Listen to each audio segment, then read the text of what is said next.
Leo tumetembelea kwenye eneo la Machimbo Ziwani katika halmashauri ya Mtwara mkoani Mtwara kwa lengo la kuja kufuatilia zoezi zima la uchimbaji wa mchanga ambao wanalifanya vijana hapa. Na tumekuja kuzungumza nao watuambie wanapitia changamoto gani, lakini pia mafanikio ambayo wameyapata kutokana na kazi yao kubwa ambayo wamekuwa wakifanya katika maeneo haya. Mimi naitwa Karim Faida, hii ni Faida Online TV. Nikukumbusha kusubscribe, ku like na comment yetu ili endelee kupata habari zetu. Sisi ni watu wa field, tafadhali basi. Kwa majina naitwa Faruki Yahaya, ni mkazi wa Ziwani. Tumekutana leo Machimbo huko. Ndio. Bwana, wewe una muda gani kwenye shughuli ya kupakia mchanga? Hapa mimi na muda kama miaka sita na nusu. Nipo katika kazi hii. Unaizungumziaje hali yako ama kazi yako ambayo umeamua kuifanya? Kazi nashukuru kwa sababu ndo inayonipa riziki ya kula familia yangu na majukumu mengine yanayoniandama na yatekeleza. Naitwa Hamad Hamisi na Mgomwa, mkazi wa Ziwani, kijiji cha Msakala. Kwenye kazi na muda wa miaka 7 mpaka kufikia dakika hii. Sawa.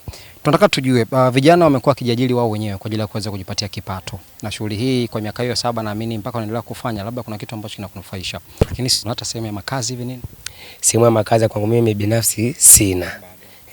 Bado, ila nimeshaanza ni msingi mdogo mdogo, yani ninafitusha tofali. Kwa niaba ya makazi yangu. Kubwa kwa sababu swala la kuwa na nyumba ya tofali kwa kijijini huko ni jambo kubwa sana. Natamani kujua kwanza bei ya mchanga ambao mnapakia nyinyi kutokana na kazi ambayo mnaifanya vipi inaendana na shughuli yenu? Kwa bei tunapakia mchanga haiendani na shughuli yetu. Kwa sababu bei ya mchanga kwa sasa hivi ni lori ile hapo tunapakia bei kwanza 80,000. Umeelewa?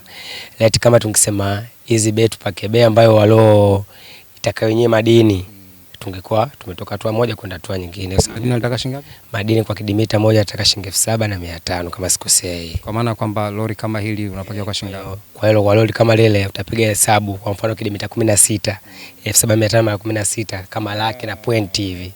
Umeelewa? Kwa mimi naambia vijana wenzangu, ukiona mazingira uelewe, sio lazima unge mtaani ukamkabe mtu kamwibie mtu, haipendezi.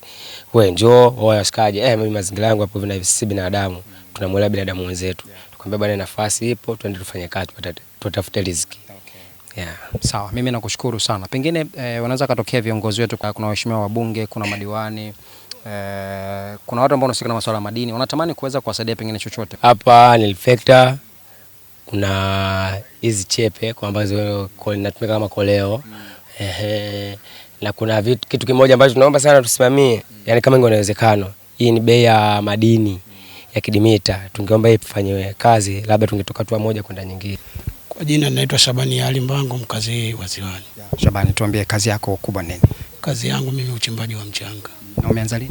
Nimeanza toka zamani sana, nilipofeli tu darasa la 7 nikaona bora nije huko nianze maisha. Ukajiajiri? Nikajiajiri mimi mwenyewe. Hii kazi inakusaidiaje? Kazi inanisaidia kwa mazingira yangu mimi mwenyewe na maisha yangu mimi mwenyewe, kila kitu ninategemea huko. Na tangu umeanza mpaka sasa hivi kuna mafanikio gani unayaona kwa mbele yako? Kwa nimeshaanza kujenga, nimeshaanza kusimamisha, nipo hatua ya linta. Ni nyumba tofali? Nyumba tofali. Hiyo kubwa mzee, umepambana sana, hongera sana. Asante, nashukuru. Sawa, kuna baadhi ya watu wako mtaani, vijana wenzenu ambao kufanya kazi kama hii wanaona ngumu, na wanaona bora wakakabe, bora wafanye vitu vya ajabu ili mradi maisha yaende. Wewe leo naomba utumie nafasi yako kuwashauri vijana kama hawa. Yaani wasio na tabia kama hizo, kama Ziwani, yani ukiwa na tabia kama hizo na kwa wewe mwenyewe tumitaka, kwa sababu kama full size zipo. Kila siku 15,000, 20,000 inapatikana. Na mpango wako hasa kukamilisha ujenzi huo wa nyumba lini kama Mungu akijalia? Yaani Mwenyezi Mungu akijalia, kama hivi magari yanavyokuja hela ninapata, yani wala itachukua muda, ninaweza kupiga hata na ngalofa nikaenda kuhamia nikaanza maisha. Kaka kwako. Una familia? Na familia. Watoto wangapi na mke? Na watoto 2 na mke mmoja. Naitwa Akramu Mfaume maarufu Mkulomba, napatikana kwa kijiji cha Ziwani. Mafanikio kiukweli yapo. Kama nibahatika kupata kiwanja. Mpango ya kujenga ipo. Nasema tunajichanga. Tunajiwekeza, tunacheza michezo. Tunajiwekeza, tunapokea 300,000, 200,000 at least.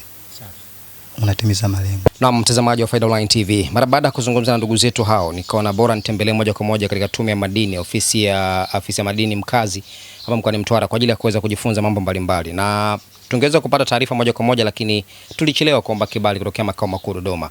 Nimepata elimu, nimepokelewa, na moja kati ya vitu ambavyo nitamani kujifunza ni kuhusiana swala zima la bei elekezi, ambapo tumeambiwa kwamba bei hizi huwa zinapangwa kwa kila baada ya miezi mitatu, na anayepanga ni watu wote ambao wako kwenye mnyororo wa thamani wa madini haya ya ujenzi. Kwa hiyo wapakiaji kule Shimoni, watu wenye leseni zile za uchimbaji wanashirikiana kwa pamoja na kukutana na kupanga bei. Na bei ambayo ipo sasa hivi elekezi ni kila tani moja ya mchanga sawa sawa na shilingi 8,000. Kwa maana tani 10 ni 80,000, tani 20 ni 1,60,000. Na bei ambayo ametuambia ndugu yetu hapa, tani 16 ile gari ni sawa sawa na 1,28,000. Na hii inaingia, kuna wapakiaji hapo, lakini pia kuna watu wenye leseni za umiliki wa maeneo na vitu kama hivyo. Hapa wanatakiwa kukubaliana ni hao wenyewe wachimbaji. Wakikubaliana kwamba bei yetu hii ni hii, basi ibaki hiyo. Sawa, wanaweza kufanikiwa. Lakini kukiwa na mkanganyiko, wasipokuwa na umoja, wataendelea kulaliwa. Lakini upande wa serikali mapato yao yanaingia kama kawaida, kwa sababu kule porini ama kule kwenye tuseme site kuna mashine za posi ambazo huwezi kudanganya chochote, sio? Lakini kuna hawa wanaitwa gatuma na kutolea. Mpaka kufikia hapo nimefikia tamati. Naitwa Karim Faida, hii ni Faida Online TV. Naomba nikukumbushe kusubscribe, ku like na comment channel yetu ili uendelee kupata habari zetu. Sisi ni watu wa field, na field ya leo ni machimbo Ziwani mkoani Mtwara. Asante na kwaheri.